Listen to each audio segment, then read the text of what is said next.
ബംഗ്ലാദേശിൽ പ്രവാചകനെ അപമാനിച്ചു എന്നാരോപിച്ച ഒരു ഹിന്ദു യുവാവിനെ ജനക്കൂട്ടം തല്ലിക്കൊന്ന മരത്തിൽ കെട്ടിത്തൂക്കി കത്തിച്ച സംഭവത്തിൽ ഇപ്പോൾ പുറത്തു വരുന്ന സത്യങ്ങൾ ലോകത്തെ നടുക്കുന്നതാണ്.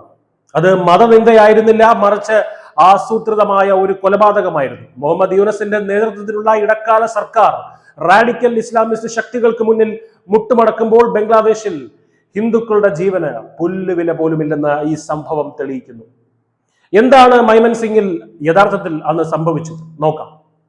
ബംഗ്ലാദേശിലെ മൈമൻസിംഗ് ജില്ലയിലെ ഭാലുഗയിൽ ഡിസംബർ 18-നാണ് ഈ ക്രൂരകൃത്യം നടന്നത്.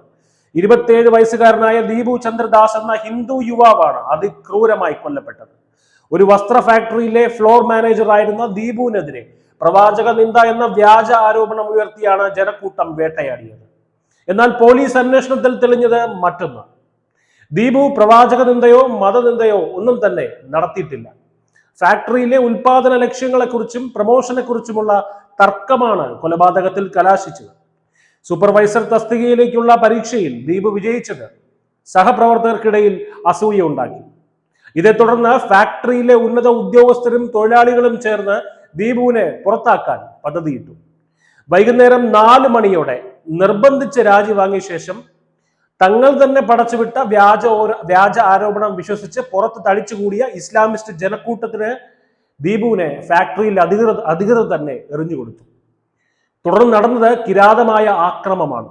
ഹൈവേയിൽ വെച്ച് ദീപുവിനെ ക്രൂരമായി മർദ്ദിച്ചു. ശ്വാസം നിലച്ച ശേഷം മൃതദേഹം മരത്തിൽ കെട്ടിയിട്ടു മണ്ണെണ്ണ ഒഴിച്ച് തീ കൊളുത്തി.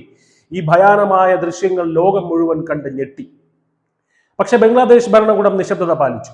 ഷെയ്ഖ് ഹസീനയുടെ പതനത്തിന് ശേഷം ബംഗ്ലാദേശിൽ തീവ്രവാദ ശക്തികൾക്ക് ലഭിച്ചിരിക്കുന്ന അമിത സ്വാതന്ത്ര്യമാണ് ഇത്തരം സംഭവങ്ങൾക്ക് ആക്കം കൂട്ടുന്നത്. മതനിന്ദ എന്നത് അവിടെ ഹിന്ദുക്കളെ വേട്ടയാടാനുള്ള പ്രധാന ആയുധമായി മാറിയിരിക്കുന്നു.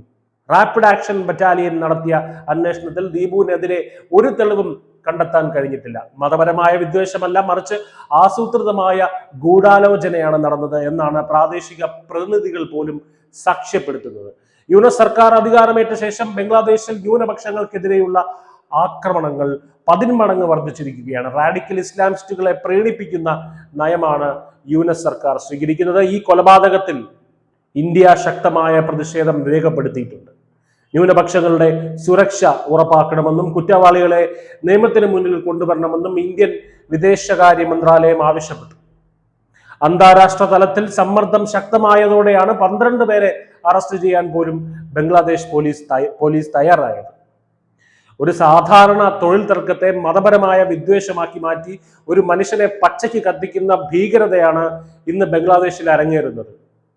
ഇരയായത് ഒരു ഹിന്ദു ആയതുകൊണ്ട് മാത്രം ലോകമാധ്യമങ്ങൾ പലപ്പോഴും കണ്ണടയ്ക്കുന്നു. എന്നാൽ സത്യം മൂടിവെക്കാൻ കഴിയില്ല.